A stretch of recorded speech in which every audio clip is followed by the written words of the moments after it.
हमारे इस चैनल मैथिली गंगा को लाल बटन दबाकर सब्सक्राइब करें व घंटी के निशान का बटन दबाएं ताकि सभी नए वीडियो आप तक तुरंत पहुंचे बिल्कुल मुफ्त।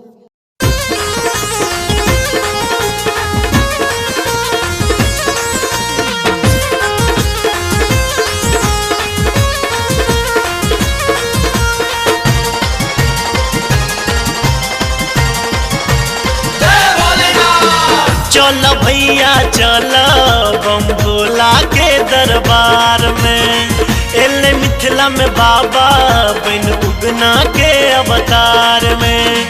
भांग पी के मातल रह मोर भंगिया रे डिम डिम रे डिम डिम रे डिम डिम डमरू बजाबै छै हमारा जोगिया रे डिम डिम डमरू बजाबै छै हमारा जोगिया। चलो भैया चलो बम भोला के दरबार में, एले मिथिला में बाबा बन उगना के अवतार में। भांग पी के मातल रहे मोर भंगिया रे डिम डिम रे डिम डिम रे डिम डिम डमरू बजाबै छै हमारा जोगिया रे डिम डिम डमरू बजाबै छै हमारा जोगिया।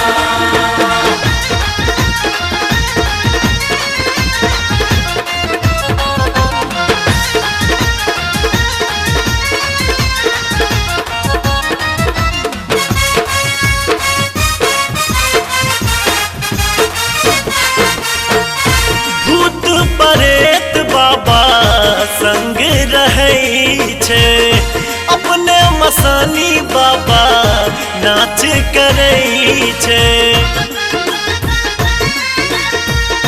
भूत परेत बाबा संग रहै छै, अपने मसानी बाबा नाच करै छै।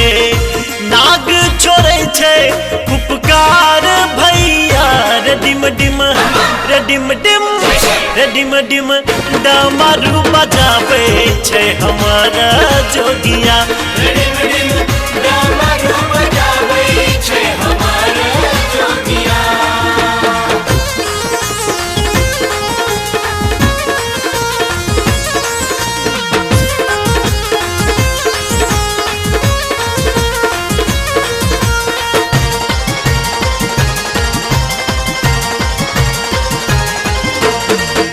जकरा पठारे बाबा ढरते रहै छै, अपने त घुम घुम भीख मंगै छै। जकरा पठारे बाबा ढरते रहै छै, अपने त घुम घुम भीख मंगै छै। बाबा के महिमा छै अपार भैया रे डिम डिम रे डिम डिम रे डिम डिम डमरू बजाबै छै हमारा जोगिया रे डिम डिम डमरू बजाबै छै हमारा जोगिया।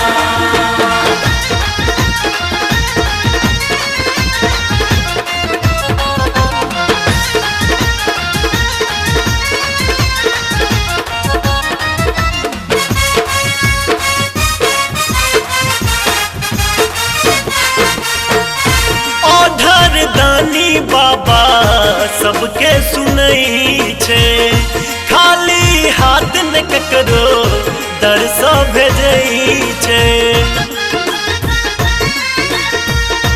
ओढ़र दानी बाबा सबके सुनै छै, खाली हाथ न ककरो दर सँ भेजै छै।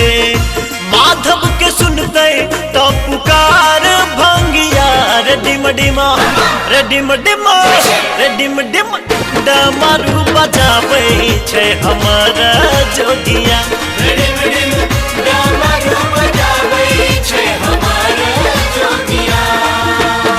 चलो भैया चलो बम भोला के दरबार में, एले मिथिला में बाबा बन उगना के अवतार में। भांग पी के मातल रहे मोर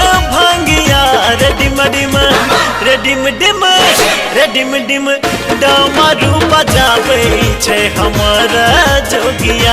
डिम डिम डमरू बजाबै छै हमर जोगिया। डिम डिम डमरू बजाबै छै हमर जोगिया। डिम डिम डमरू बजाबै छै हमर जोगिया।